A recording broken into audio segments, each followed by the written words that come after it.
Chers téléspectateurs de WAFrica TV, bonjour, bienvenue dans une des émissions de WAFrica TV. Ça fait 40 ans de participation du Cameroun à la Coupe du Monde. Et WAFrica TV, en partenariat avec le Centre de recherche sur le sport en Afrique, a décidé d'organiser une émission pour analyser et donner des perspectives sur la dite participation. Pour cette émission, l'université a été mobilisée. Il y a le docteur Onomo, qui est spécialiste du management sportif. Il y a le docteur Simon-Pierre Ndongo-Mitsoko, qui est historien du sport. Et nous avons, au-delà de l'université, un journaliste, Jean-Bruno Tagné, qui a des écrits sur les différentes participations du Cameroun à la Coupe du Monde, raison pour laquelle il a été associé à cette réflexion qui se veut analytique, scientifique et qui pourra permettre d'apporter des perspectives et des solutions. 3 temps vont articuler cette émission. Nous allons d'abord, dans un premier temps, analyser ces 40 ans de participation de l'équipe nationale du football à la Coupe du Monde à travers le prisme de la qualification et de la préparation. Ensuite, nous allons voir la gestion financière de l'équipe nationale, la gestion financière, administrative et technique de cette équipe nationale dans un deuxième mouvement pendant ces 40 années de participation. Et enfin, nous allons analyser le suivi, évaluation et les rapports et les décisions prises au retour de ces Coupes du Monde de football. Signalons déjà que de 1982 à 2022, le Cameroun a participé à 8 Coupes du Monde sur 11 possibles. Le Cameroun a joué 26 matchs pendant ces 40 ans de participation, marqué 18 buts et encaissé 42 buts. La meilleure participation en termes de ranking de l'équipe nationale du Cameroun à la Coupe du Monde date de 1990, avec cette fameuse qualification pour les quarts de finale de la Coupe du Monde. Voilà en somme des chiffres que nous pouvons donner en ce qui concerne la participation du Cameroun à cette Coupe du Monde et le ranking du Cameroun dans les équipes mondiales aussi entre la 35e et la 45e place sur ces 40 dernières années en moyenne. Et au niveau africain, le Cameroun aussi entre la 7e et la 15e place en moyenne. Alors, sans plus tarder, nous allons commencer cet échange sur les questions de qualification et de préparation aux différentes Coupes du Monde de 1982 à 2022. Nous allons d'abord passer la parole au docteur Simon-Pierre Ndongo-Mitsoko pour nous rappeler un peu qu'est-ce qui s'est passé en termes de préparation et en termes de qualification du Cameroun dans ces différentes Coupes du Monde de 1982 jusqu'à 2022. Qu'est-ce qu'on a pu avoir déjà en termes de qualification au niveau sportif et ensuite en termes de préparation, une analyse globale. Docteur Simon-Pierre. Merci, docteur Bekombo Djebel. Tout mon plaisir de faire partie de cet aéropage et merci pour l'invitation. J'adresse aussi mes salutations aux co-panélistes ainsi qu'à toute l'équipe de production de l'émission. Il faudrait dire rapidement que le Cameroun s'est qualifié de manière diverse et variée depuis 1982, puisque la formule a toujours évolué. Rapidement, je vais dire qu'en 1982, il y a eu le système d'élimination directe jusqu'à un certain niveau. Notamment, le Cameroun a eu à battre le Malawi, le Zimbabwe, et puis s'est retrouvé à l'avant-dernière phase avec le Zaïre, avec un match à Kinshasa, perdu 0 but contre 1, et le match retour gagné à Douala 6 buts à 1, avant de retrouver donc au niveau de ce qu'on pouvait considérer comme les barrages, le Maroc, qui l'a battu respectivement à Kenitra 2 buts à 0, et puis à Yaoundé 2 buts à 1. En termes de préparation, il faudrait dire que l'équipe a été prise en charge par le Français Jean-Vincent immédiatement après la CAN libyenne. Il y a eu quelques regroupements à Yaoundé et puis à Niété avant le stage en France, puis en Allemagne.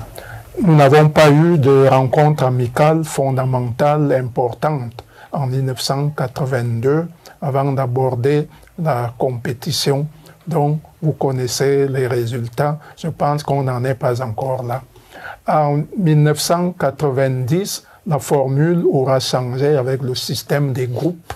Il y avait donc déjà des groupes où on avait plus des rencontres à élimination directe, mais les rencontres de groupe avant le dernier groupe, avant la dernière formule qui a permis au Cameroun de rencontrer la Tunisie.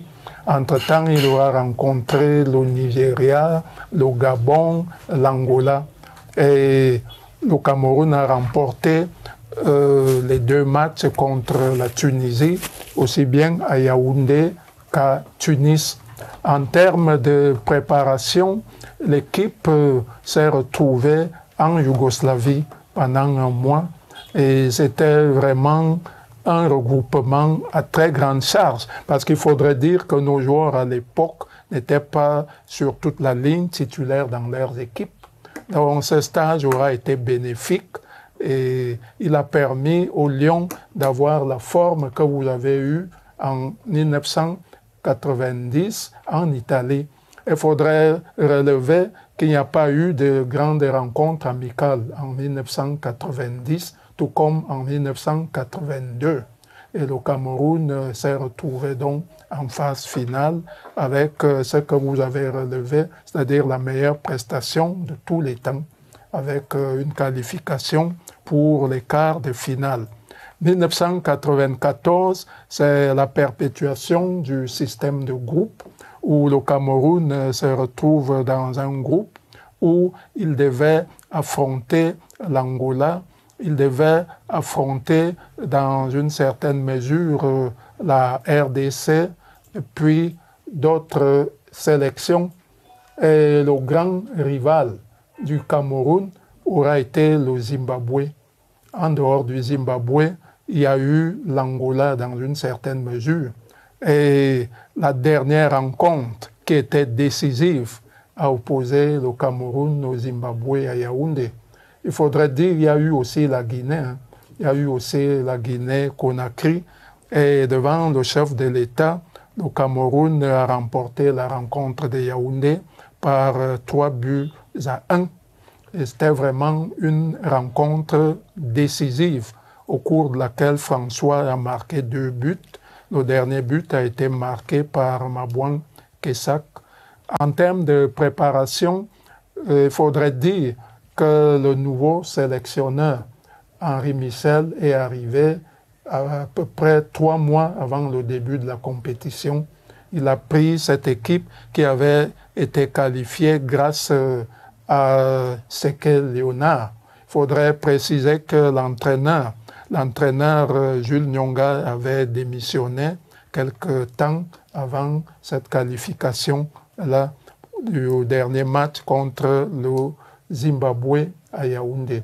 En termes de préparation, il y a eu un long périple en Europe, en Asie, un peu partout, avec des rencontres amicales, notamment une rencontre contre la Grèce, une rencontre contre la Bolivie et une rencontre contre le Mexique.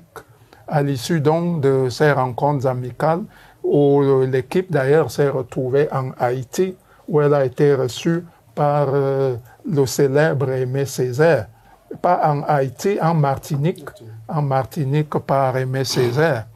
Et la compétition a été, je ne voudrais pas parler comme mon voisin d'en face, mais elle fut foireuse.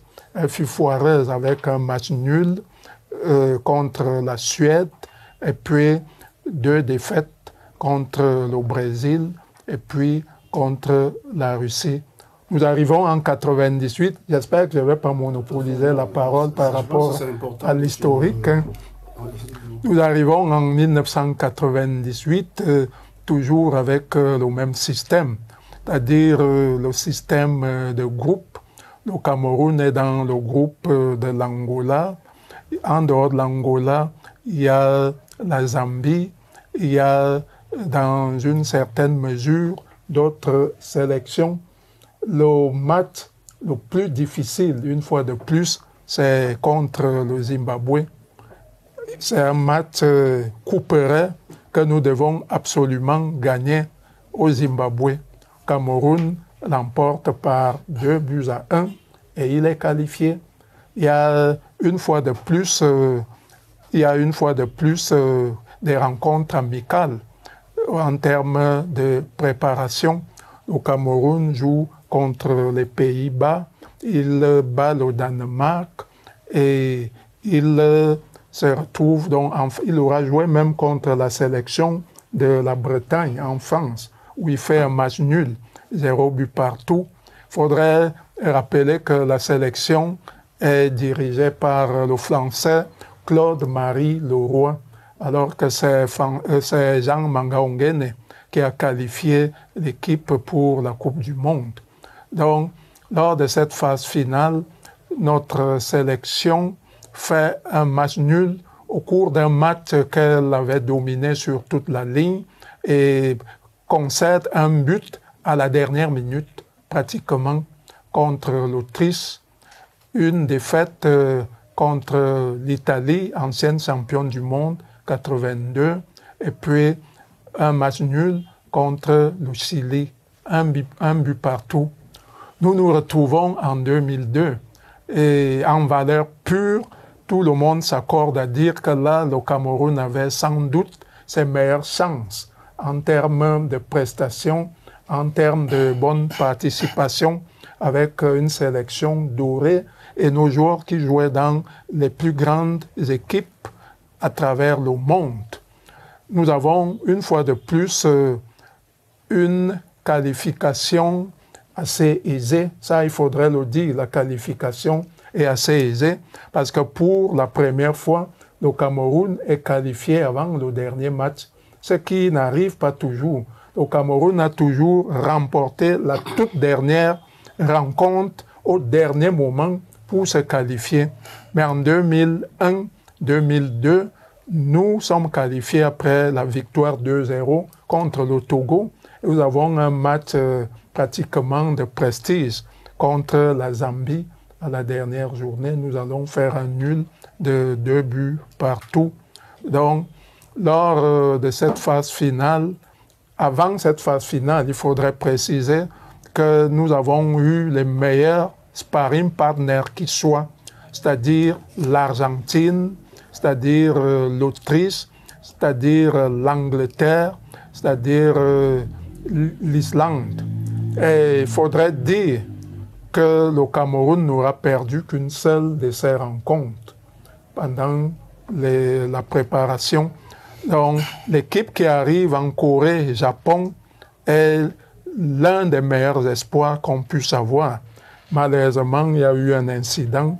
Mon voisin va mieux en parler, certainement, lui qui s'intéresse à ce genre de choses. C'est-à-dire, il y a eu le sempiternel problème de prime avant l'embarquement des joueurs, qui d'ailleurs ont perdu pratiquement 3 ou 4 jours à l'aéroport de Paris. Mon voisin d'à gauche, en matière d'entraînement, c'est que quand vous passez 3 jours après avoir atteint le pic de l'entraînement sans vous entraîner, c'est comme si vous balayez d'un revers de la main tout ce que vous avez fait. Nous nous retrouvons donc Corée-Japon avec un match nul contre l'Irlande, une victoire contre l'Arabie Saoudite et une défaite contre le futur finaliste, l'Allemagne. En 2010, mon voisin d'en face a commis un ouvrage très intéressant. Je crois qu'il va en parler.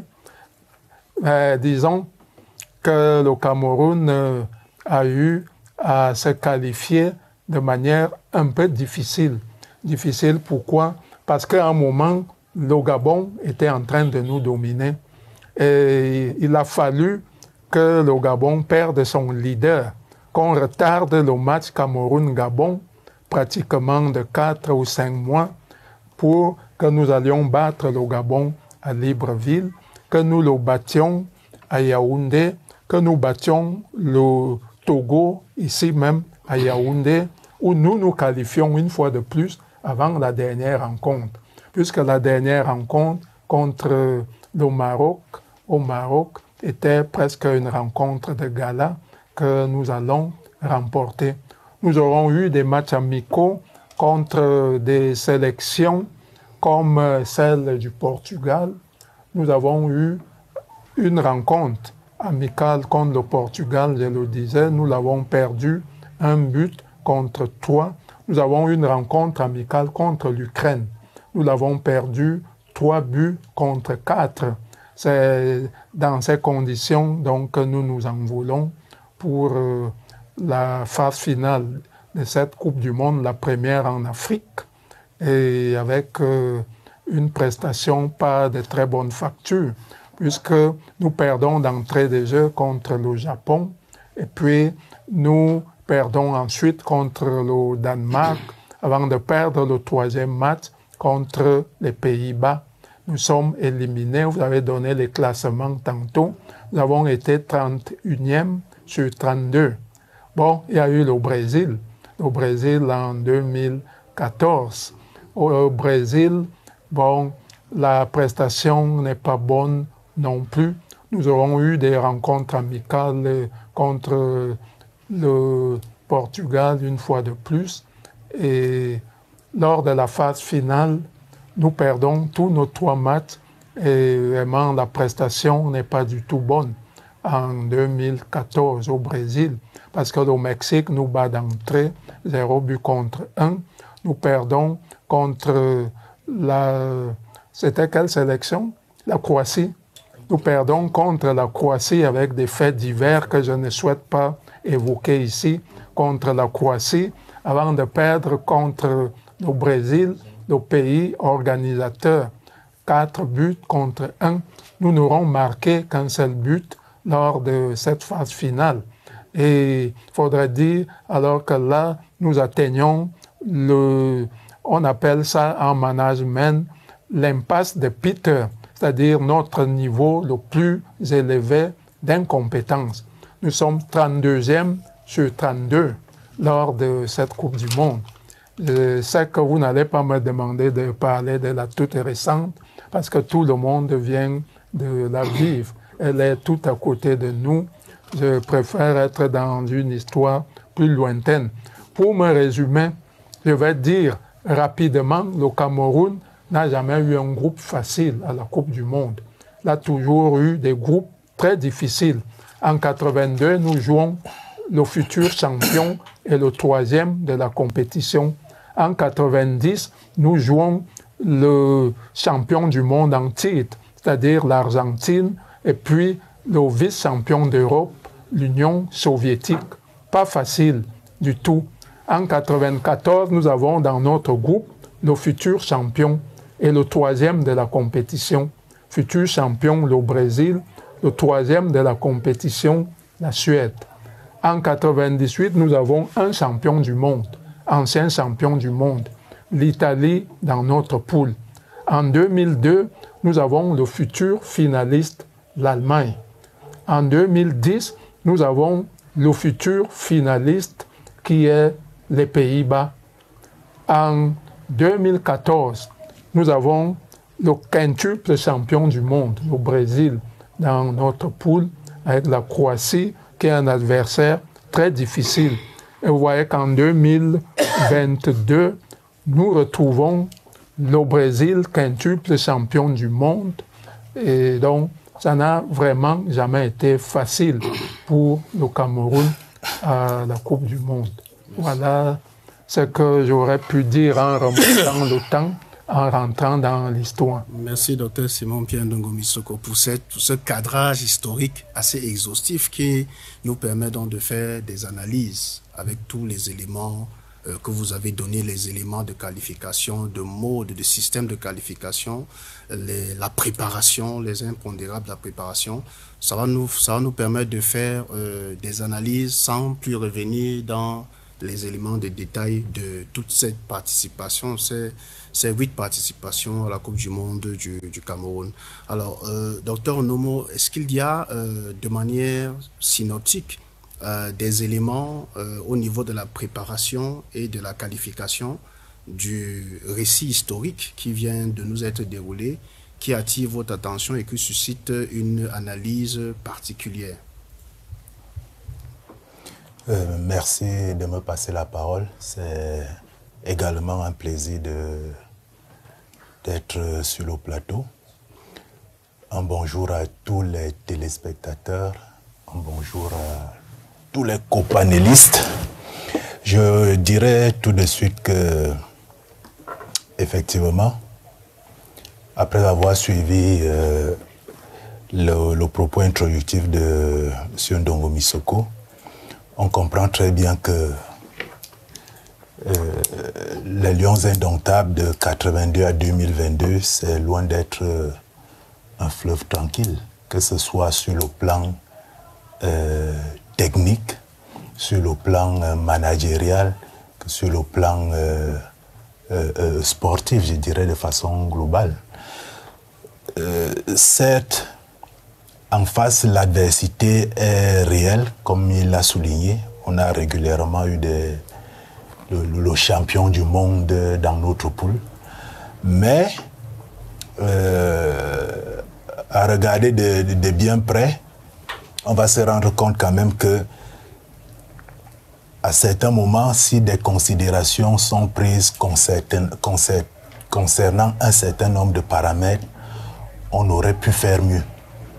Ou alors, oui, on aurait pu faire mieux parce que aujourd'hui, la performance sportive, ce n'est plus simplement une affaire de courir sur le terrain, de sauter. Docteur Nomo, on va y revenir sur la performance sportive, mais je voudrais qu'on reste sur la qualification et la préparation. C'est-à-dire, vraiment, je pense qu'il y a des éléments dans le rendu historique qui peuvent permettre d'analyser la qualification et la préparation. C'est-à-dire, est-ce que vous ressentez, au vu des éléments qui sont indiscutables, qui nous ont été donnés, historiques et indiscutables, qu'il y a des analyses spécifiques sur le processus de qualification à ces différentes Coupes du Monde et les différentes préparations à cette Coupe du Monde? En fait, je pense qu'il y a des éléments qui peuvent permettre de faire une analyse.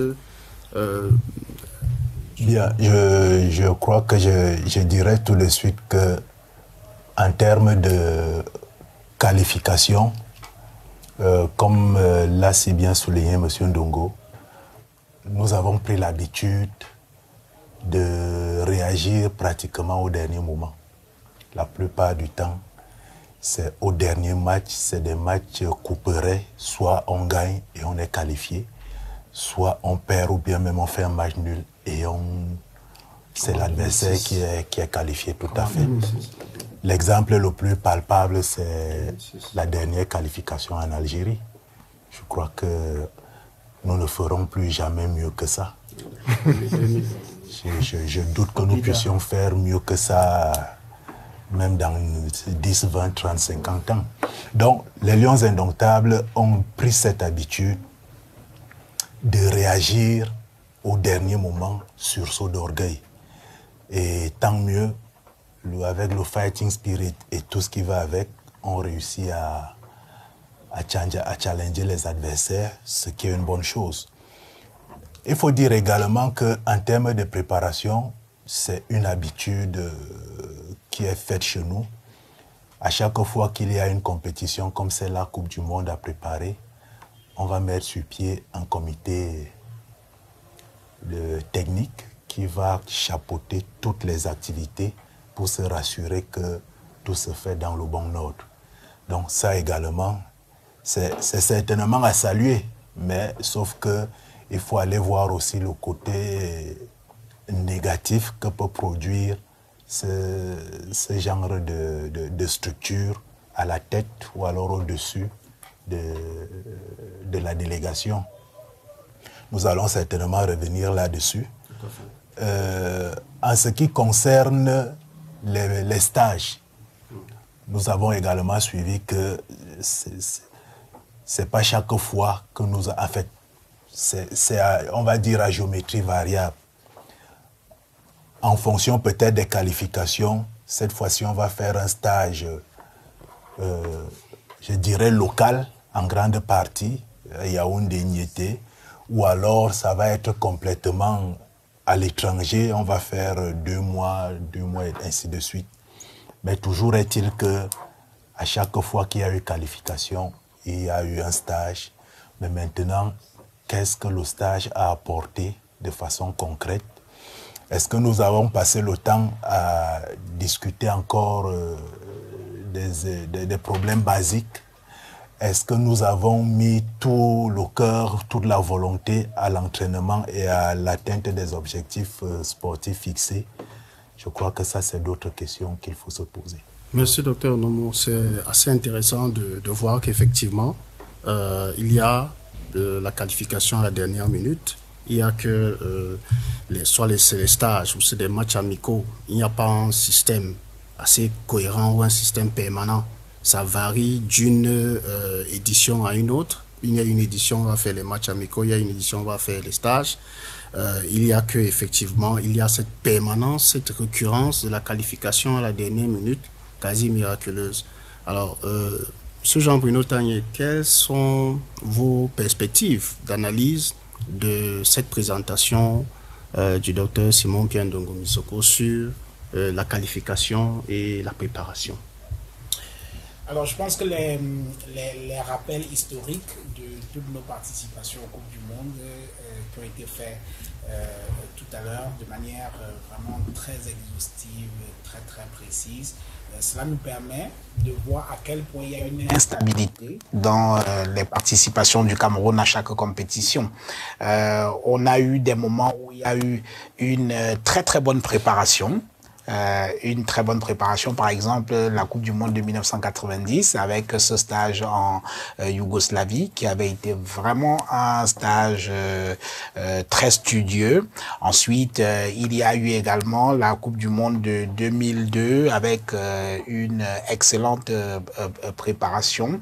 Après, quand on regarde la dernière Coupe du Monde, par exemple, c'est la catastrophe en ce qui concerne la préparation. Il y a eu pratiquement une non-préparation. On a joué contre des équipes de seconde zone et on a l'impression qu'il n'y a pas quelque chose de préparé. Et donc, pour répondre à votre question, on n'observe pas une constance dans l'organisation de l'équipe nationale et c'est pour cela qu'on a des hauts et des bas. Parce que quand vous regardez la première participation du Cameroun à une Coupe du Monde qui rentre de cette compétition invaincue.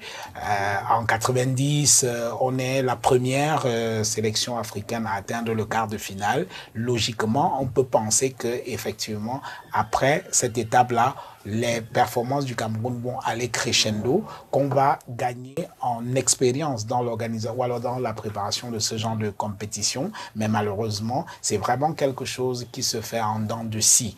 Un coup, on est bien préparé, un autre coup, on ne l'est absolument pas et tout. Donc, ce que je peux observer pour répondre à votre question, c'est cette instabilité-là. Il n'y a pas quelque chose qui soit vraiment coulé dans le marbre où on se dit, voici comment nous préparons nos Coupes du Monde. Désormais, c'est comme cela que cela va fonctionner. Donc, on a l'impression que tout dépend un peu des années, des humeurs de ceux qui sont soit à la Fédération camerounaise de football ou au ministère des Sports. Donc, il n'y a vraiment pas quelque chose qui soit complètement standardisé et qui permette d'avoir une préparation qui soit cohérente au fil des participations à une Coupe du Monde. Merci, c'est un élément qui est assez troublant. J'aimerais qu'on revienne sur ces analyses. Alors, en 2022, on peut parler de toutes les Coupes du Monde. Il n'y a pas de Coupe du Monde tabou. En 2022, il y a une préparation, entre guillemets, disons qu'on ne comprend pas beaucoup, qui nous semble ne pas avoir de cohérence.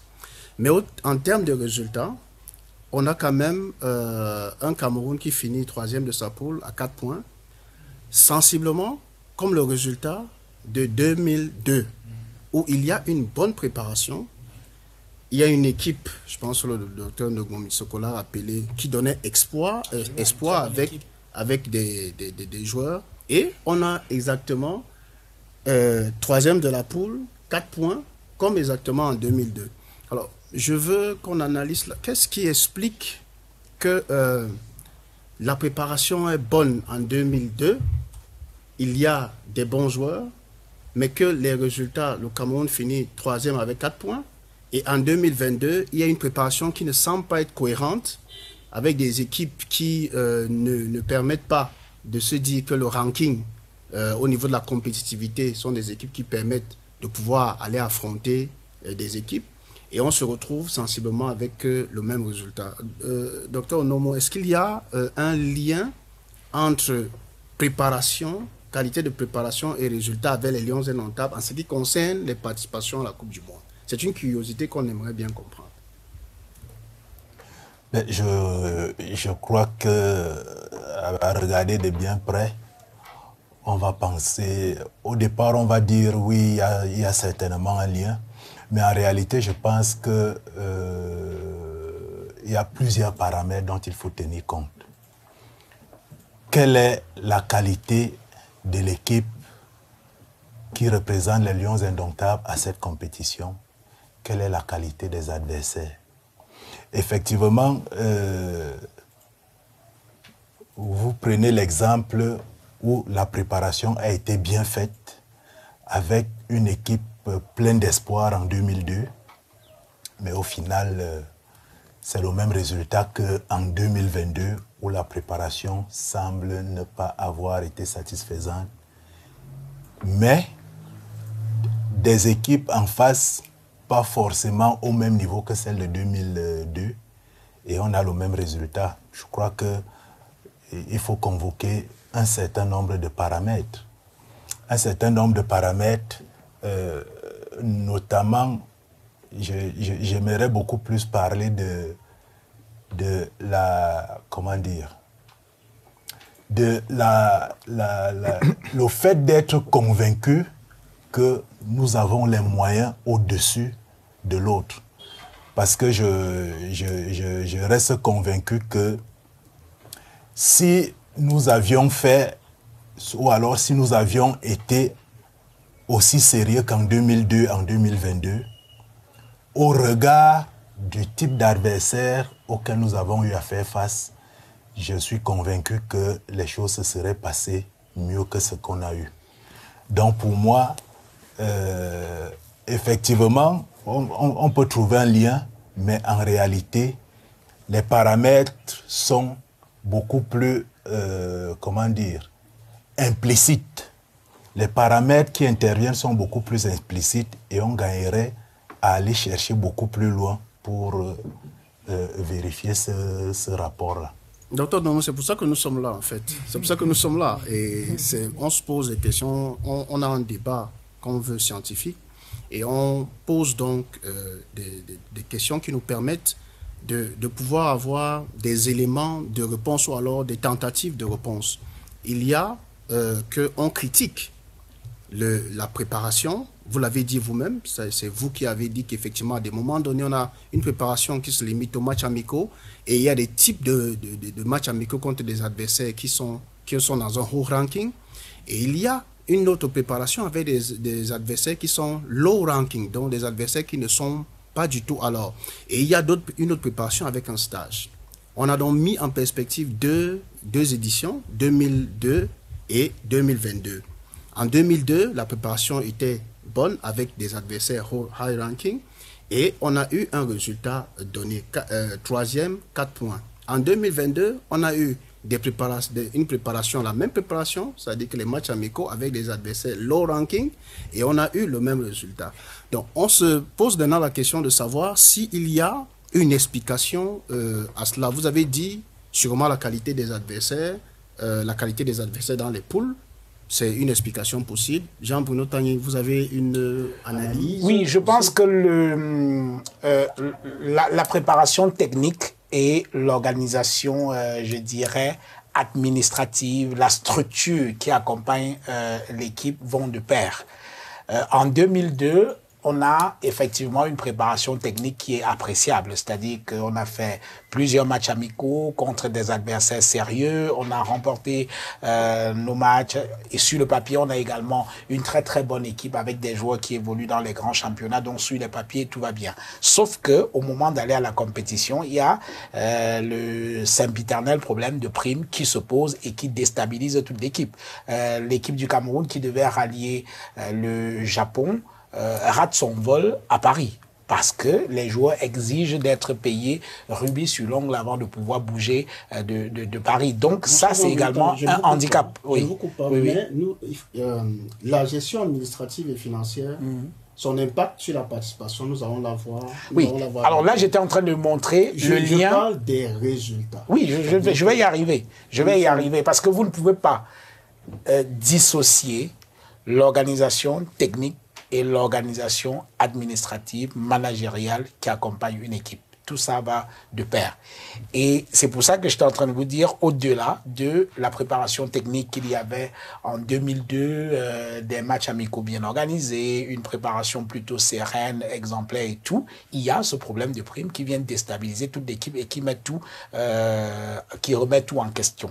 Et on a 3 points, on est sorti dès le premier tour. En 2022, on a une organisation administrative qui, cette fois-là, elle est bonne. Il n'y a pas eu de problème de prime au moment où les Lions indomptables vont à la Coupe du Monde. En revanche, il y a eu quand même une préparation technique qui n'était pas des meilleures. C'est-à-dire qu'on a eu quelques rares matchs amicaux. Le dernier match amical de revoir et de communion avec le public qui a généralement lieu ici à Yaoundé, où l'équipe fait ses adieux au public, on a assisté à quelque chose d'étrange qu'on n'avait jamais vu par le passé, où c'est une équipe de joueurs locaux qui a affronté une insolite équipe de Jamaïque, et on va à la compétition, on retourne avec 3 points. C'est exactement la même chose, et c'est pour ça que le résultat, en fin de compte, c'est la même chose. C'est-à-dire on est éliminé au premier tour. Donc pour moi, je ne pense pas que la participation de 2002, de 2022, et celle de 2002, sur le plan comptable, c'est la même chose, mais il n'y a absolument pas de très grande différence avec 98, il n'y a pas de grande différence avec 2010, avec 2014, parce qu'on est éliminé au premier tour, alors qu'une équipe, une sélection comme celle du Cameroun, qui en 90 atteignait déjà les quarts de finale, peut, après pratiquement 30 ans, aspirer à beaucoup mieux. Donc c'est la même chose. Nous allons revenir sur les aspects administratifs et qui vous intéressent, mais je reste sur ma fin, parce que il y a des paradoxes qu'il faut essayer de trépader. Le paradoxe de la qualification à la dernière minute, je pense que c'est le docteur Onomo qui en a parlé, la qualification miraculeuse, on se rend compte qu'effectivement ça ressemble à une pratique coutumière, si on peut la qualifier ainsi, de l'équipe nationale. Mais maintenant, il y a ce paradoxe. Effectivement, c'est peut-être la raison pour laquelle les autorités peuvent penser qu'avec des préparations avec les partenaires low ranking, il n'y a pas de problème à faire cela. Mais quand on met effectivement la participation de 2002 et la participation de 2022 côte à côte, et qu'on voit les résultats, on voit dans la préparation, parce que nous sommes encore dans la préparation et la qualification, on voit la préparation qui est menée. Est-ce que finalement, ça vaut la peine d'avoir une équipe avec des grands joueurs, d'affronter des équipes bien dans le top ranking de la FIFA, pour aller finir avec 3 points et être troisième, 4 points et être troisième, et rencontrer les équipes du low ranking de la FIFA et aller en 2022 avoir le même résultat? Qu'est-ce qu'on peut tirer de cela, docteur? Moi, je vais parler à ce niveau du grand paradoxe camerounais. Mais très rapidement, il faudrait peut-être à la décharge de 2022 s'attarder sur le contexte. Parce que pour la première fois, la compétition a lieu à une période inhabituelle, c'est-à-dire au mois de novembre. Et disons-nous, en valeur pure, toutes les sélections n'auront eu que du 12 au 20, puisque les championnats s'arrêtaient le 12 novembre et la Coupe du Monde commençait le 20 novembre. Vous comprenez que équipes n'ont pas eu assez de temps pour être en jambes, pour huiler leurs mécanismes, leurs stratégies, et vous voyez un peu. Donc, en regardant en arrière, nous l'avons dit, en 82, il y a eu un peu plus d'un mois en France, en Allemagne.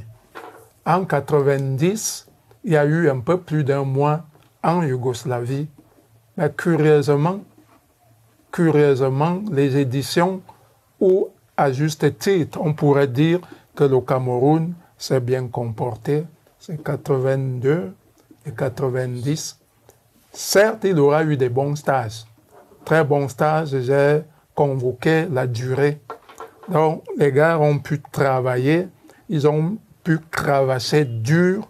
Il y a une anecdote, en 1990, nous n'allons pas donner les noms, mais il y a 2 joueurs qui sont allés rencontrer les entraîneurs pour dire « Coach, nous venons remettre nos équipements. Nous ne sommes pas venus ici pour mourir. » Ils ont remis les équipements et ils sont rentrés dans leur club en Europe. Vous comprenez que ce n'était pas une sinécure. La préparation de 1990, elle était rude, à la limite même infernale, avec un entraîneur rigoureux et rigoriste comme Nepomniachtchi.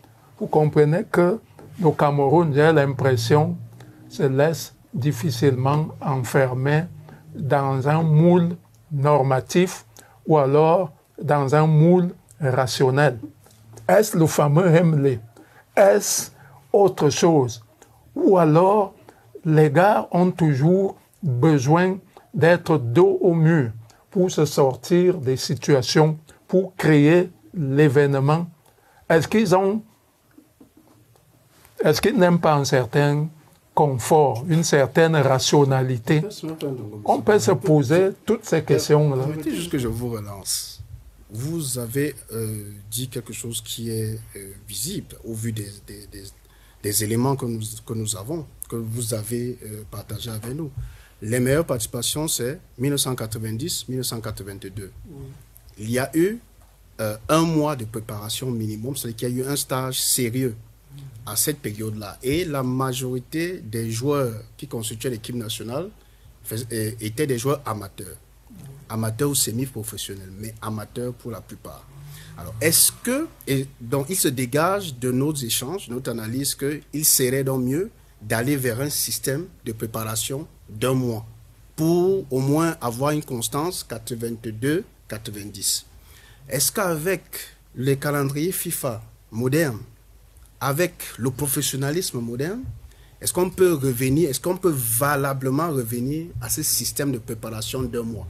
Puisque vous savez très bien que le calendrier FIFA, avec la multiplication des compétitions qui est décriée dans l'espace, dans la communauté sportive, est-ce que c'est une voie à suivre? Parce que nous sommes là pour analyser et donner aussi des perspectives. Est-ce que c'est une voie à suivre, puisque c'est ce qui se dégage de nos échanges jusqu'à présent? Difficile à dire à mon humble avis, mais une Coupe du Monde au mois de juin, nous savons que la plupart des championnats en Europe prennent fin au mois de mai. On pourrait encore avoir un mois de préparation. Mais permettez que je souligne encore une petite chose. 82, on n'a jamais rencontré un adversaire de bonne facture. Nous avons joué parfois même contre des équipes de bûcherons en Allemagne. Nous avons joué contre des équipes de communes insolites en Allemagne. C'est au dernier moment que nous avons rencontré des équipes comme Mönchengladbach et autres. Même chose en 90. On n'a pas eu une seule sélection nationale sur notre chemin en 90. Nous avons à la limite croisé, je crois, l'Étoile Rouge de Belgrade et une autre équipe du championnat de Yougoslavie. Mais comment se fait-il que c'est en 82 et 90 que nous faisons nos meilleurs résultats? Ça permet, c'est pas si on est déjà au niveau des solutions, ça permet peut-être que nous voyons dans quelle mesure au niveau national on pourrait revoir la qualité du championnat, c'est-à-dire avoir une bonne base locale. Il y a des pays comme l'Égypte qui l'ont souvent fait, qui ont souvent, parce que ces pays ont des bons championnats, une bonne base locale. Vous avez vu avec le Maroc dernièrement, le Maroc avait au moins 4 ou 5 joueurs locaux dans son équipe et nous avons vu le résultat. Ça permet, en 82 par exemple, il y a eu 22 joueurs locaux qui sont partis du Cameroun pour l'Allemagne, avec 10 joueurs professionnels qui partaient d'Europe et des États-Unis. Ouais, si on peut avoir une bonne base au pays, avoir une période de préparation longue, comme nous avons eu à le dire tantôt, même si on n'a pas des matchs, encore que les matchs amicaux, il est vrai, nous sommes dans la mondialisation aujourd'hui, hein. On ne peut plus se casser, même si on dit un match à guichet fermé. Il y aura toujours des espions. Mais en 82, en 90, on n'a pas été espionné. Tout à fait. On a créé l'événement. Docteur Onomo, il se dégage de ces échanges que les meilleurs résultats en termes de préparation et de participation à cette Coupe du Monde se sont faits en 82 et 90 sous le joug des joueurs amateurs et avec une préparation longue d'1 mois. Est-ce que c'est une piste d'analyse, de recherche pour prendre éventuellement, pour améliorer éventuellement la préparation et la participation des Lions indomptables dans la période moderne? Je crois que, avant de répondre à la question, je voudrais rapidement revenir sur la question précédente. Quand j'évoquais plusieurs paramètres dont il faut tenir compte, c'est parce que je n'ai pas voulu embrayer sur le volet administratif. Mais, comme il a si bien dit, la performance sportive aujourd'hui, c'est un tout. Faites tout le bien que vous voulez sur le terrain. Si le volet administratif devient une pesanteur, ça va se ressentir. Vous allez avoir l'occasion d'en parler. Voilà. Ne vous inquiétez pas. Alors, on y va même dans quelques minutes. Alors, est-ce que joueur amateur, longue période de préparation? Ça peut être une piste. Ça peut être une piste, mais il faut bien qu'on s'adapte au contexte. Vous l'avez si bien dit, le calendrier FIFA en 2022 ne ressemble pas trop au calendrier FIFA de 82 ou de 90. Absolument. Il faut qu'on s'adapte. Si on tient en compte de ce paramètre-là, de ce volet, vous allez vous rendre compte d'une chose. Les joueurs, les équipes qui vont beaucoup plus s'en sortir risquent d'être celles dont les joueurs sont les plus compétitifs ou alors qui prennent régulièrement part aux compétitions dans leur club. Parce qu'effectivement, il n'y a plus le temps de se retrouver, même pour 10 jours. On ne vous donne pas cette opportunité. C'est la forme qu'on ramène de son équipe, de son club, qu'on va exprimer dans son équipe nationale. Alors qu'en 82-90, on avait des joueurs, peut-être remplaçants dans leurs équipes, semi-professionnels ou professionnels à l'époque, mais pas de haut niveau. Arrivés à l'équipe nationale, ils ont le temps d'être moulés, selon la volonté du coach et d'obtenir au final le produit qu'on veut. Jusqu'aujourd'hui, quand je revois les matchs des Lions en 90, je me dis, mon Dieu, quel souffle! C'est des gars qui étaient capables de courir plus de 120 minutes sans se fatiguer. Et ça renvoie donc au type de stage qu'ils ont eu à faire. Ce n'était pas de la blague. Mais aujourd'hui, qu'on ne vous donne même pas le temps de vous retrouver une semaine ensemble, effectivement, il faut qu'on tienne compte de ce paramètre-là. C'est nous qui devons nous adapter. Parce qu'on ne nous donnera plus l'opportunité d'avoir un mois et demi, comme c'était le cas avant. C'est maximum 2 semaines. Et pour qu'on s'adapte donc, il faut qu'on ait des joueurs qui évoluent dans des clubs d'un certain niveau et surtout qui sont permanemment alignés. Mais si on a des joueurs qui ne sont pas, je dirais, titulaires dans leur club, forcément, ça peut se répercuter dans nos résultats. Merci. Et je crois que c'est un paramètre dont il faut tenir compte aussi. Merci, Dr Onomo. Nous allons passer à la deuxième phase de cet échange qui porte sur la gestion financière, administrative, technique et les résultats de l'équipe nationale de football en 40 ans de participation à la Coupe du Monde. Alors, je pense que on l'a très bien compris, que c'est le nœud de cette discussion et que tout le monde avait envie d'en parler, alors qu'on voulait maintenir tout le monde sur la qualification et la préparation. Nous allons entrer par toutes ces portes. Je ne vais pas d'abord parler de la gestion administrative, ensuite on parle, non, chacun pourra prendre la parole pour essayer de voir comment est-ce que cette gestion, soit au niveau administratif, financier, technique, a évolué de 1982 à du moins des 8 participations à la Coupe du Monde. S'il y a une emphase à donner précisément sur une Coupe du Monde ou sur une édition, on peut essayer de le relever. Docteur Onomo, vous aviez la parole, je vais commencer par vous. Alors, puisque vous êtes spécialiste en management sportif et dans l'organisation des compétitions, je pense que il vous revient de droit de parler de cela, de nous mettre le pied à l'étrier. Alors, la gestion administrative, technique, peut-être un peu moins financière et de l'équipe nationale, depuis 1982 à 2022, comment appréciez-vous les informations, la gestion de l'information et ce qui se passe? Alors, c'est vrai que c'est un sujet vaste, hein? En plus, il va de 82 à 2022. Mais je voudrais dire... Tout à fait. En termes d'économie, je vais évoquer un certain nombre d'éléments. Je vais commencer par le volet technique. Quand je parle de volet technique ici, c'est la gestion que nous faisons de nos entraîneurs. Le Cameroun aujourd'hui est l'un des pays les plus consommateurs d'entraîneurs au niveau des Lions indomptables. Instabilité managériale. Monsieur Ndongo venait de l'évoquer.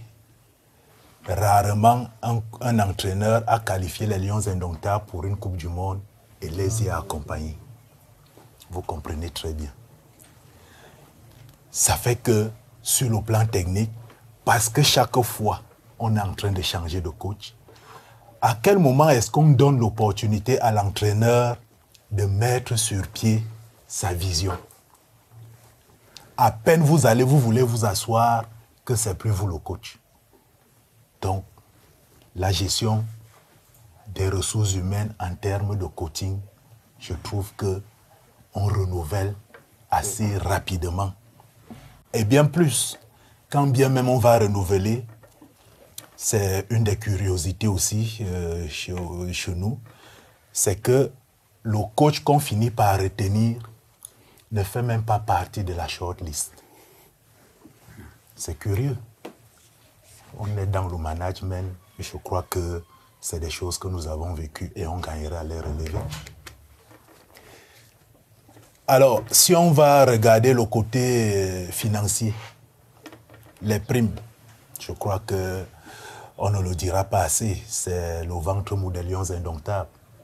Même quand ils ont la forme la meilleure du monde, c'est comme en 2002, quand le problème de primes arrive sur la table, 2 jours, 3 jours sans s'entraîner pour un professionnel, c'est la mort subite. Et si on ajoute à ça ce long voyage qui a duré pratiquement une journée, voire plus, le décalage horaire aidant, je ne crois pas qu'on avait suffisamment de chance. Ça fait que ce problème de primes, qu'on le veuille ou pas, le joueur aujourd'hui, quand on parle de professionnel, c'est quelqu'un à qui on demande de ne faire qu'une chose, c'est penser aux résultats sportifs sur le terrain. Ça veut dire qu'autour de lui, on prend des dispositions pour s'occuper de tout ce dont il peut avoir besoin. Mais si on trouve l'opportunité de l'amener à réfléchir sur son gain. Est-ce qu'il va vraiment gagner? Si oui, qu'est-ce qu'il aura? Je crois qu'il aura déjà joué un match avant le match. D'où le résultat de 2022. On avait enlevé le problème de prime en 2022. Ils se sont concentrés sur le volet sportif. Il y a quand même eu 4 points et une 3e place. Tout à fait. Peut-être qu'il faut aller voir. J'ai apprécié. Oui, je vous ai dit tantôt que le résultat sportif, c'est un tout. Tout à fait. D'accord. C'est un tout. Et quand on a évoqué la question précédente, le temps de la préparation, on n'a pas eu ce temps habituel. Ça fait que les joueurs arrivent avec la forme de leur équipe et on est obligé de les utiliser de cette façon-là. Et encore, je suis rentré dans le site de la FIFA à un moment donné, juste après la Coupe du Monde, où une étude de l'Observatoire de la FIFA classait les pays qui ont pris part à la Coupe du Monde par rapport à l'utilisation des joueurs titulaires dans leur club au mondial. Le Cameroun caracole vers les derniers pays. Ça veut dire que les joueurs titulaires, les joueurs qu'on a utilisés dans notre équipe, au cours de nos matchs, n'étaient pas la plupart du temps titulaires dans leur club. Vous comprenez donc que si déjà on s'est permis cela et on n'a pas eu le temps du regroupement, ça ne peut qu'aggraver la situation. Au niveau administratif entre la FECAFOOT et le MINSEP? Au niveau administratif entre la FECAFOOT et le MINSEP, je crois que ça c'est... Je ne sais pas à quel épisode nous nous trouvons, mais il faut dire que jusqu'en 1994, du moment où on nomme le président de la FECAFOOT, les choses se passent forcément comme il se doit. Mais depuis 1994, avec l'élection du président de la FECAFOOT, qui, la plupart du temps, trouve que son paraclet ou sa protection, c'est la FIFA, forcément, en disant oui à la FIFA, en se faisant protéger par la FIFA, c'est presque régulièrement un défi ou alors une forme d'opposition qu'on va retrouver entre le président de la FECAFOOT et le ministre des Sports. Et je crois que je ne vais pas aller m'amuser sur le terrain du droit qui est beaucoup plus le vôtre. Vous êtes mieux placé que moi pour nous dire ce qu'il y a lieu de faire de ce côté-là. Alors, la distribution des primes, ça c'est un autre volet. Les textes au Cameroun, depuis 1960, le ministère des Finances, chaque année, dit quand on a à remettre plus de 100 000 francs, l'argent de l'État, à un citoyen camerounais, ça doit passer par virement bancaire. Mais qu'est-ce qu'on fait au niveau des Lions Indomptables? Des millions, on vient vous les donner dans votre chambre. Mais que vous ne le vouliez ou pas, quand vous êtes certain que vous avez les millions dans votre chambre et vous allez jouer sur le terrain, je suis sûr que votre cœur, vous n'êtes pas à 37 degrés. Parce qu'il y a une partie qui cherche à contrôler, à vérifier que les millions sont bien en place. Vous voyez donc que... Il y a eu des cambriolages dans les chambres des joueurs. Voilà. Oui. Alors, avec ces situations, vous comprenez très bien que le joueur Lion Indomptable ne joue pas à 37 degrés tous les jours. Dès qu'on lui a payé cette prime, c'est quelqu'un qui a une partie du cœur sur le terrain et une autre en dehors.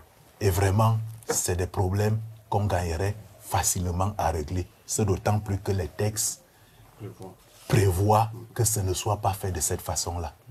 Mais c'est fait de cette façon-là, certainement à dessein. Merci, Dr. Nomo, pour cette présentation exhaustive des questions administratives, techniques et financières. Ben, si vous permettez, je voulais embrayer sur le côté marketing pour dire que c'est rarement que les Lions Indomptables ont eu un contrat officiel avec un équipementier. Si on fait un rétropédalage dans l'histoire, on va voir que Cameroun-Maroc, au match aller à Kenitra, on joue avec Adidas. Au match retour au Cameroun, on est avec Puma. Et vous comprenez très bien que c'est des des petites choses qu'on gagnerait à régler facilement. D'accord. Merci beaucoup. Alors, Dr. Simon Pierre Ndongo Mitsoko, sur la gestion financière, administrative et technique, avez-vous des éléments d'analyse à nous apporter en dehors de ce que le docteur Onomo a bien voulu mettre sur la table du débat, de la discussion, des échanges, de nos différentes de nos 8 participations à la Coupe du Monde? Est-ce qu'il y a une trame de fond qui se dessine, un habitus comportemental? Est-ce qu'il y a des choses à relever? Il faudrait déjà, tout en corroborant tout ce qui a été dit par le docteur Onomo, parler de la récurrence d'un certain nombre de situations, parfois créées par les joueurs. Parce qu'à un moment, les joueurs compliquent la tâche à l'administration et aux dirigeants. Je prends l'exemple de 2002.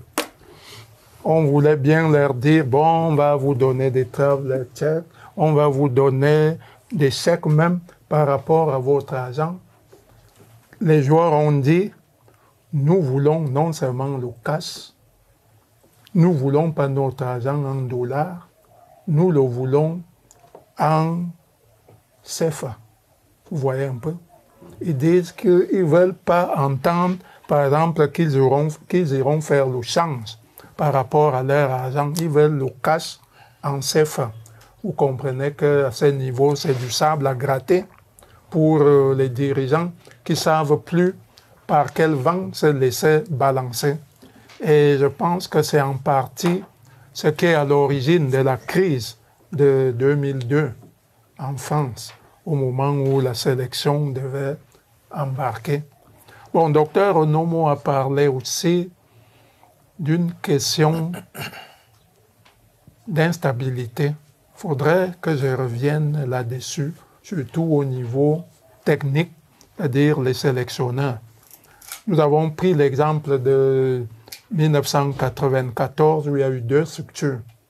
D'un côté, le comité technique d'organisation avec un président qui a été nommé. De l'autre, le comité de suivi qui était logé au niveau des services du Premier ministre. Alors, le comité technique d'organisation table sur les questions techniques, c'est-à-dire la sélection des entraîneurs. En dehors du Français qui était déjà venu, il fallait ses adjoints. Et il y a eu comme un appel à candidature. Vous voyez, un appel à candidature. Et c'est sur cette base-là qu'on a désigné les adjoints du Français Henri Michel.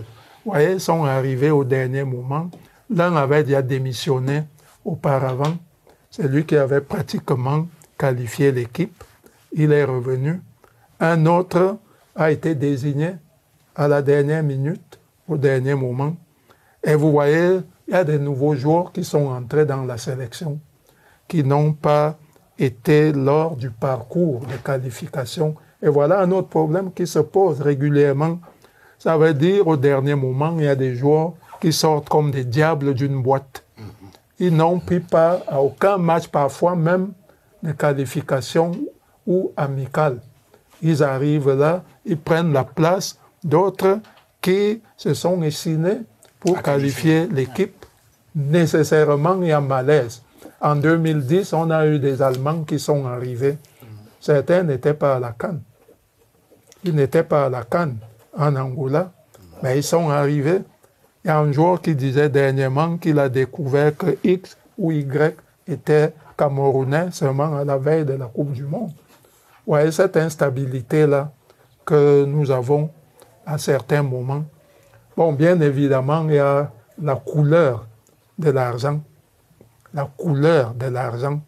En 82, lors des premières négociations, on était à 150 000 francs la prime de participation. Vous imaginez? 150 000. 150 000, la prime de participation. Il y a eu des nuits blanches entre les joueurs et les dirigeants, le ministre avec, le ministre de l'époque. Il y a un joueur qui a même rappelé au ministre que ton fils est dans la même classe qu'un sélectionné de cette équipe. Ton fils sera à la rigueur ingénieur. Mais le joueur qui est là dans la sélection, il ne compte que sur cet argent pour son avenir, pour ses vieux jours. Vraiment, père, il faut être regardant sur cet aspect-là. Le ministre n'a pas bougé d'une semelle. Et on est resté à 150 000, avec 500 000 francs pour match nul et 1 million pour le match gagné. On n'en a pas gagné. On a fait 3 matchs nuls. Vous voyez à peu près ce que les Lions ont eu en 1982. Heureusement, le chef de l'État, à l'époque, en les décourant, a eu à donner sa prime spéciale. Le même problème en 90. Il vous souvient que jusqu'à la veille du dernier match contre l'Argentine, il y avait encore des nuits blanches entre les joueurs et les dirigeants. On est parti pratiquement de 1 million, c'est-à-dire la prime de participation, pour arriver en définitive à 3 millions, la prime de participation, après force négociation. Et puis, la prime de match gagné, heureusement, grâce à l'entraînement d'un joueur que vous pouvez imaginer, on a pu arriver à 5 millions par match gagné. Heureusement, il y a eu la prime du TIF à Biola. Il y a eu la prime, une fois de plus, spéciale du chef de l'État. Vous voyez un peu les éléments qui perturbent les joueurs qui, comme le docteur Onomo l'a dit, devraient se consacrer à une seule chose, c'est-à-dire dormir suffisamment et penser à leur rencontre du lendemain. Ils font des batailles inutiles qui les déconcentrent. Merci beaucoup, docteur. Alors, Jean Montagnier, est-ce que au niveau de... Je pense qu'on a suffisamment parlé des primes. Je pense que c'est une trame de fond importante. Et avec ce qui s'est passé en 2022, où il y a quand même eu, on peut quand même voir une prise de conscience sur cet aspect-là. Et souhaiter, puisqu'on va aller dans les perspectives bientôt, que cette prise de conscience soit maintenue. Nous y reviendrons. Mais je souhaite qu'on développe plus la relation administrative entre la fédération et le ministère et l'aspect technique. Parce que je pense qu'on a assez, c'est surabondant sur les primes. Et c'est pas pour vous mettre une camisole de force, mais je souhaite qu'on... voilà, parce qu'on a compris que c'est une trame de fond dans ces 8 participations. Sur 8 participations, il y a au moins 7 ou 6 participations qui sont minées par des problèmes de primes. Et je crois que c'est quelque chose qui doit être adressé. Maintenant, dans le rapport administratif entre la fédération et le ministère et l'aspect technique, est-ce qu'il y a des ajouts que vous pouvez partager avec nous pour amener une analyse pertinente à cet échange? Alors, juste un mot sur la question des primes, pas pour revenir vraiment là-dessus, mais pour observer quand même que lorsque vous avez dans un pays des footballeurs qui ne croient plus dans la parole de l'État, cela signifie qu'il y a une rupture du lien de confiance qui est supposé exister entre un citoyen et son État. C'est-à-dire que dans les autres pays, quand l'État vous dit on vous doit 1 franc, vous dormez tranquille parce que vous savez que c'est la parole publique et c'est la parole de l'État, des représentants de l'État, et ça vaut ce que ça vaut, c'est-à-dire ça vaut son pesant d'or. Maintenant, en ce qui concerne les relations entre le ministère et la fédération, plus récemment, avec la Coupe du Monde de 2022, on a vu que c'est pratiquement la première fois qu'on va à une compétition de ce niveau-là avec une fédération qui semble avoir toutes les cartes en main. Le gouvernement, j'ai l'impression que ça a été une décision prise par le gouvernement de n'interférer en rien sur ce que veut faire la fédération.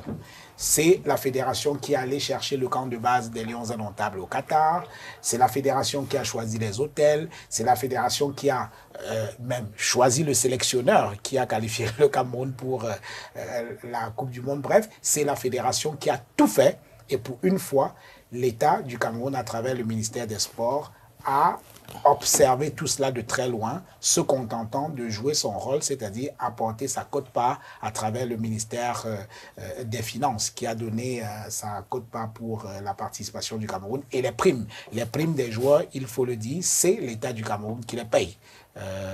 Ce n'est pas la fédération, donc c'est l'État du Cameroun qui paye les primes des joueurs et puis des encadreurs. Par le passé, ce n'était pas le cas. Et on observe que cette relation-là dépend souvent de la personnalité de celui qui a la fédération et de la personnalité de celui qui est au ministère des Sports. Parce qu'encore un autre exemple. Justement, Jean-Benoît Tanguy, est-ce que les règles en matière de relations entre les ministères des Sports ou les États et les fédérations nationales, en ce qui concerne les équipes nationales, sont assez claires au niveau de la FIFA, au niveau des statuts de la FIFA?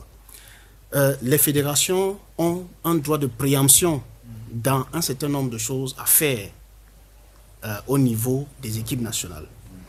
Est-ce que finalement, ce n'est pas un retour à l'orthodoxie? Parce que même si au Cameroun, il y a, et ça nous le comprenons très bien, il y a des coutumes institutionnelles ou des coutumes liées à notre État, est-ce que ce n'est pas simplement une normalisation? Parce qu'il faut aussi insister dessus.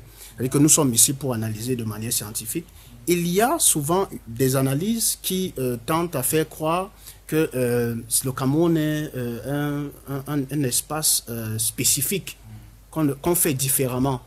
Or, quand on fait quelque chose qui est normal, ça devient quelque chose d'exceptionnel. Vous êtes en train de le dire que c'est pour la première fois. Mais est-ce que ce n'est donc pas la voie à suivre? C'est-à-dire qu'il y a des règles en matière tous les pays font la même chose. Nous étions une exception. Oui. On rentre dans la normalité, en fait. Et ça, il faut quand même le souligner. Oui, je pense qu'il faudrait qu'on soit très clair. Le football est géré par les fédérations. C'est-à-dire qu'il faudrait que ce soit très très clair pour tout le monde. Le football est géré par les fédérations. C'est-à-dire même le choix d'un sélectionneur, c'est le rôle de la fédération parce que c'est l'organe technique.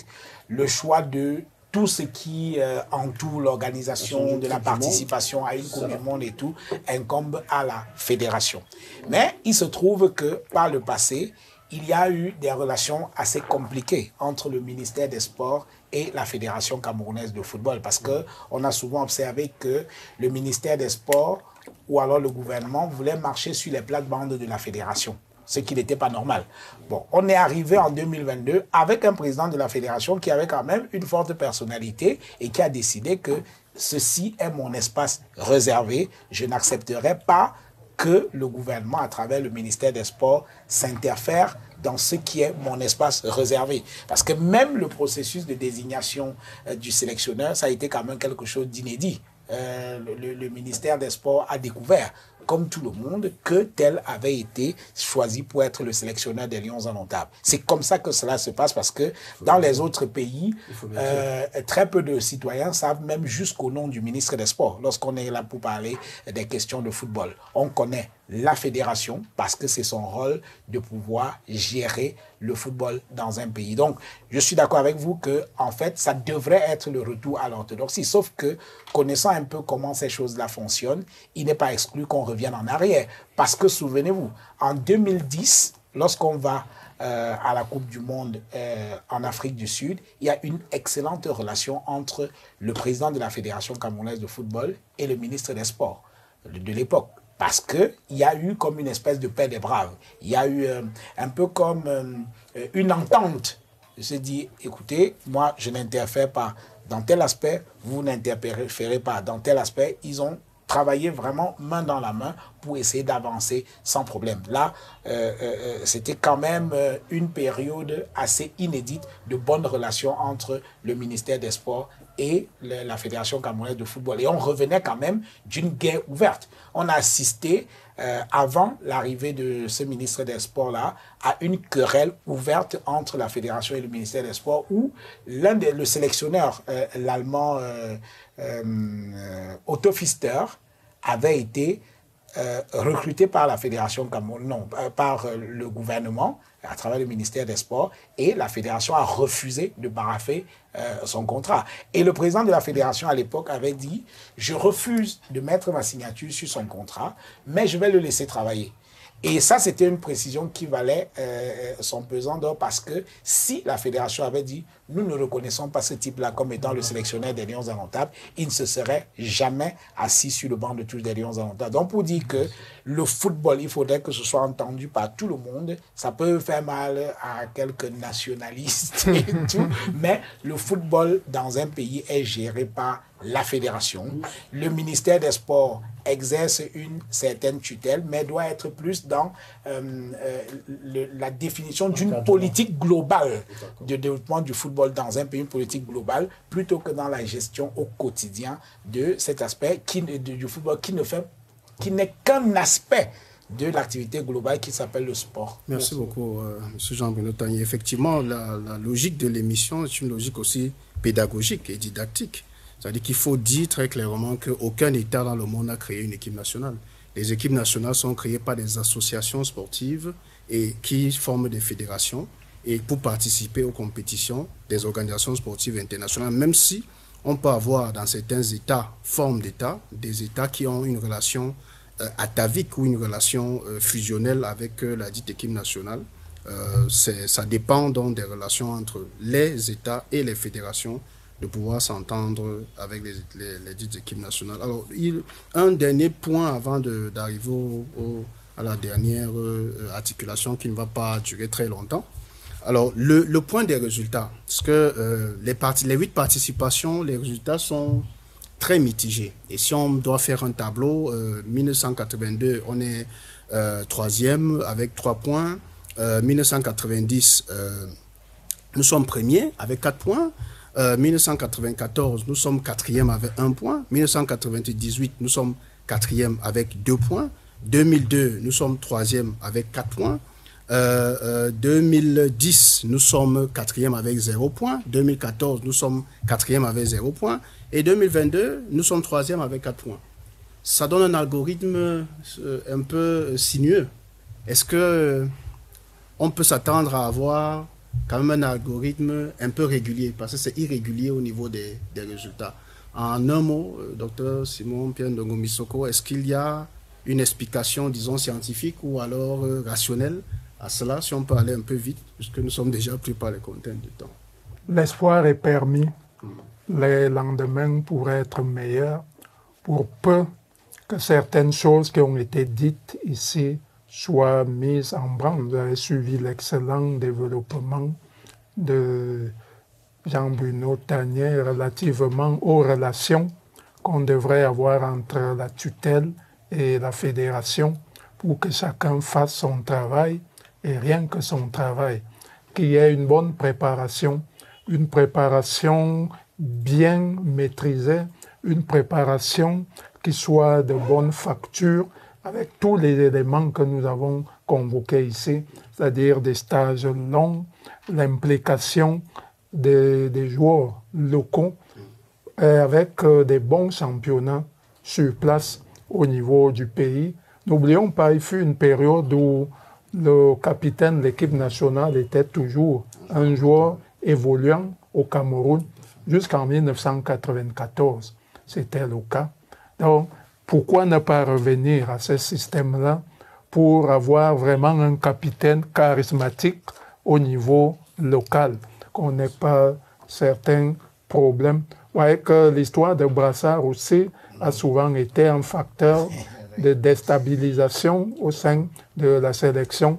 Mais si les choses sont bien planifiées dès le début, qu'on sache peut-être que c'est tel ou tel type de joueur qui aura le brassard de l'équipe, je crois que nous pouvons regarder dans la même direction et vibrer sur la même longueur d'onde. Merci, docteur. Alors, 3 fois 3e, 1 fois premier, 4 fois 4e, 8 participations.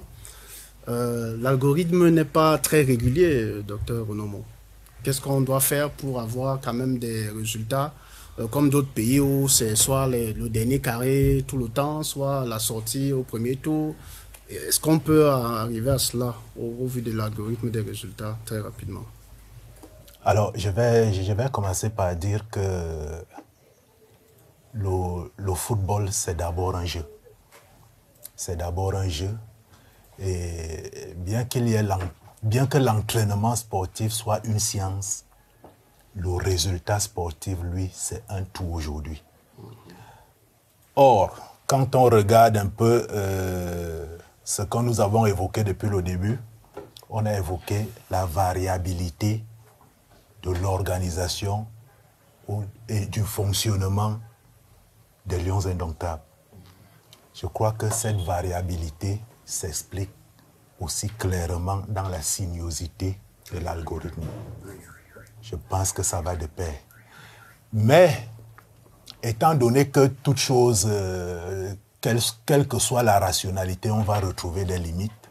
Si on prend le cas de l'Allemagne en 2022, je crois qu'ils n'étaient pas nombreux à penser que l'Allemagne puisse faire ses bagages, refaire ses bagages au premier tour. Donc, donnons-nous le maximum de chances. Et ce maximum de chances viendrait du fait que les Lions Indomptables, qu'on s'assoit et qu'on dise, voici notre modèle. Sur tout ce que nous avons fait jusqu'ici, voilà les paramètres, quand on les rassemble, qui nous permettent de faire de bons résultats. Essayons au maximum de les mutualiser et de les conserver. Donc, qu'on essaye de voir dans quelle mesure est-ce qu'on peut modéliser l'organisation et le fonctionnement de notre équipe nationale. C'est ça qui va permettre que cette même stabilité dans la façon de faire puisse se répercuter au niveau des résultats. D'accord, merci. Alors, Jean-Benoît Tagné, l'algorithme des résultats de 82 à 2022, ça aussi, 3 fois 4e, 3 fois 3e, 1 fois premier, et sans une permanence, il n'y a pas de permanence. Qu'est-ce que, rapidement, en un mot, qu'est-ce qu'on peut... Oui, je pense que les performances, c'est vraiment un modèle de performance régressive qu'on a avec l'équipe nationale du Cameroun. Parce que dans les compétitions, on aspire à évoluer. 8 participations à une Coupe du Monde. Parce que les rangs que vous donnez là, pour moi, ne traduisent pas la réalité du drame de l'équipe nationale du Cameroun dans les Coupes du Monde. Parce que quand vous dites 3e et tout, on a l'impression que c'est 3e de la Coupe du Monde, mais ce n'est que 3e de notre poule. Donc, au premier tour. Tout à fait, le premier tour. Voilà. Donc, ce qui est un problème. C'est-à-dire qu'en 8 participations à la Coupe du Monde, on est sorti de la phase des poules une seule fois, et ça commence à être de l'histoire ancienne. C'est-à-dire que 1990, 1990, ça fait quoi? Ça fait 33 ans. Voilà, 33 ans. Déjà, je pense que c'est un problème. À côté, on a d'autres équipes. On a le Sénégal, je crois, qui en 3 participations sort du premier tour 2 fois. Vous avez vu le Maroc. Le Maroc, en termes de ratio également, ça c'est quelque chose d'exceptionnel. Je pense qu'au niveau du Cameroun aujourd'hui, le rêve qui devrait être le nôtre doit être d'aller beaucoup plus loin que 90. 90 doit être l'indicateur.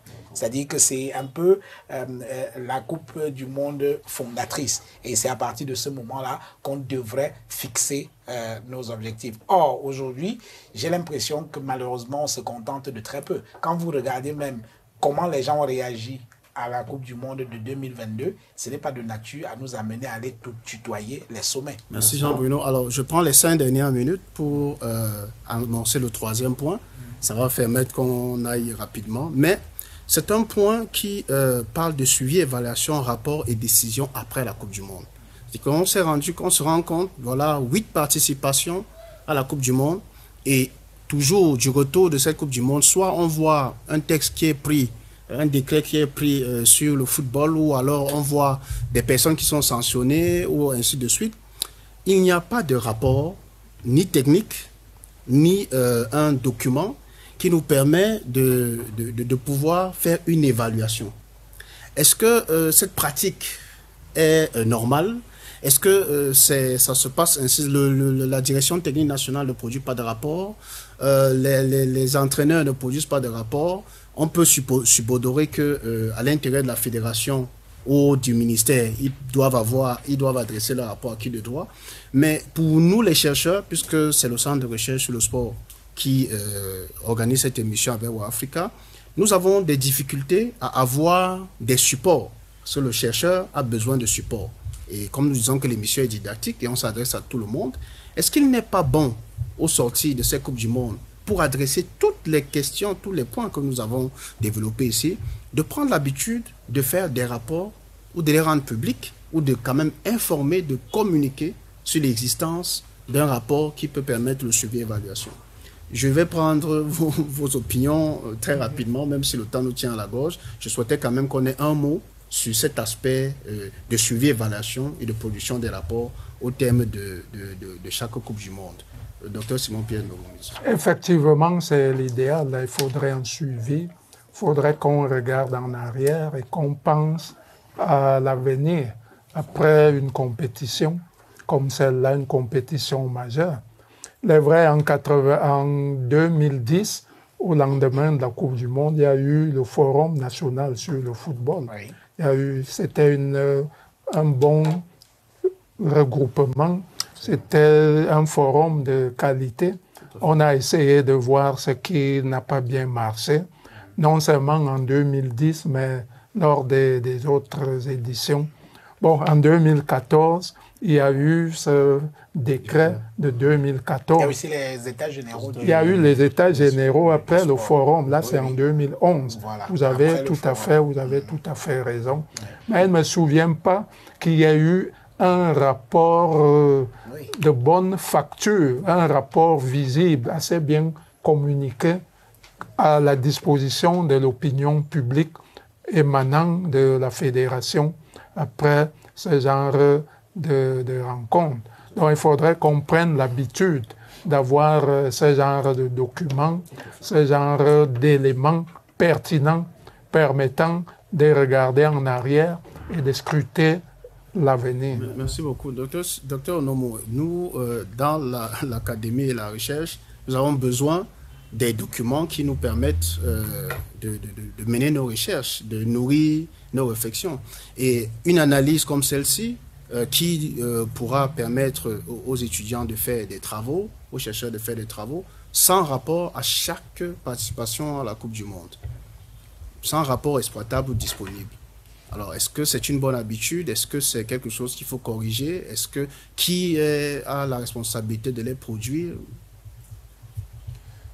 Bien, je vais dire tout de suite que l'évaluation ou alors le contrôle en management, c'est une étape décisive.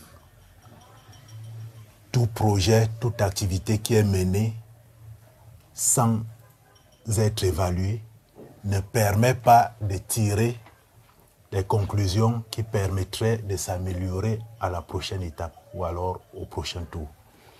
Ça fait que, effectivement, comme vous le dites si bien, le chercheur dans le domaine du sport au Cameroun est, je vais dire, c'est un peu le désert pour lui. Parce que c'est juste des supputations, c'est juste des présomptions, mais on n'arrive pas à avoir un document qui nous dit voilà ce qui s'est passé. Il n'y a qu'à voir un peu le tout dernier fonctionnement à la Coupe du Monde 2022. Nous ne communiquons pas suffisamment. Il y a une situation que nous ne comprenons pas, mais il n'y a personne qui peut prendre la parole et dire, comme on le voit sous d'autres cieux, voilà ce qui s'est passé. Que ce soit verbalement, que ce soit écrit. D'ailleurs, les rapports que vous évoquez, j'imagine que c'est des rapports administratifs entre le chargé de mission. Mais qui peuvent être consultés par des chercheurs. Malheureusement, qui ne seront jamais mis à disposition. C'est un peu ça la difficulté. Donc le souhait, je le redis, en management, l'évaluation, le contrôle, c'est l'étape finale de tout projet. Quand on enlève cette étape, ça ne permet pas d'aller plus loin. D'ailleurs, il y a quelques années en arrière, je donnais une conférence quelque part sur les lions indomptables, les délégations sportives camerounaises, du slogan à l'objectif. Je voulais démontrer qu'on gagnerait à ne plus utiliser le slogan pour les faiblesses qu'on lui connaît en management et qu'on laisse plutôt la place aux objectifs, parce que l'objectif a un certain nombre de caractères et de critères beaucoup plus objectifs. J'étais à cette conférence.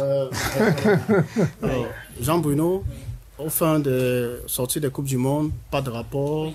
Qui doit faire le rapport? Est-ce que les rapports sont techniques, doivent être confidentiels? Est-ce que les chercheurs ne peuvent pas avoir accès même à le rapport de la Coupe du Monde 82 aujourd'hui? S'il y a déjà prescription, on peut quand même analyser certains types de rapports. Est-ce qu'il y a ce type de documents? Le Centre de recherche sur le sport a besoin de ce genre de documents. Est-ce qu'il est nécessaire de les produire, de les rendre publics? Rapidement, si vous avez... Qu'est-ce que vous pouvez dire? Non, je pense que vous touchez là au nœud même des problèmes. Je parlais des performances régressives du Cameroun. C'est parce que malheureusement, en l'absence d'évaluation, ce que vous dites là, on revient la prochaine fois dans les mêmes erreurs. Parce que s'il y avait une évaluation, un rapport qui est rendu public, je pense que chacun comprendrait que sur tel aspect, on a trébuché la dernière fois, il ne faudrait pas qu'on nous y reprenne. On sort d'une Coupe du Monde et les gens sont déjà complètement passés à autre chose. Personne ne sait avec précision qu'est-ce qui s'est passé au Qatar, sur tel aspect, que s'est-il passé, ainsi de suite. Je pense que cela relève même de l'accountability. Les gens doivent nous rendre compte. L'équipe nationale de football appartient d'abord aux Camerounais. Ce n'est pas simplement pour les chercheurs, pour les besoins de la recherche, on est bien d'accord, mais même pour la bonne information des citoyens. Nous avons besoin de savoir qu'est-ce qui s'est passé, parce que les Camerounais supportaient cette équipe. En fin de compte, on n'a pas les résultats auxquels on était en droit de s'attendre. Il faut bien qu'on nous explique quelque chose. Même si c'est un jeu, on peut gagner, on peut perdre, mais il faut bien qu'il y ait un rapport. En 2014, lorsqu'il y a la débâcle au Brésil, le président de la République demande la mise en place d'une commission d'enquête pour savoir ce qui s'est passé là. Moi, j'ai fait un livre et j'ai eu la chance, par des sources internes à la fédération, de lire un certain nombre de rapports qui avaient été produits. D'abord par le président du comité de normalisation de l'époque. J'ai eu son rapport confidentiel qui était adressé à la commission d'enquête. J'ai eu le rapport d'un certain nombre de joueurs. J'ai eu le rapport du sélectionneur, l'Allemand qui était parti là, ainsi de suite, ainsi de suite. Et quand on lisait ce rapport, on comprenait, on avait une idée de l'ambiance qu'il y avait au sein de cette équipe-là, de la nature des rapports qu'il y avait entre les joueurs et leurs encadreurs. Et on comprenait que l'environnement n'était pas propice à pouvoir faire de bons résultats. Donc, vous avez posé vraiment pour finir cette émission le point le plus important qui me semble relever d'un problème que nous avons dans ce pays, c'est-à-dire la mémoire. Merci beaucoup Jean-Bruno Tagné. Merci Dr Onomo, merci Dr Simon-Pierre Ndongo-Missoko. Le Centre de recherche sur le sport en Afrique, le CERSA et WAF Africa TV, partenaire de cette émission, est content d'avoir terminé cette première session. Il y aura d'autres émissions sur des thématiques similaires et d'autres experts viendront animer cette tranche de discussion. Nous vous remercions de votre attention. N'oubliez pas de liker la page WAF Africa TV et de vous abonner. Merci.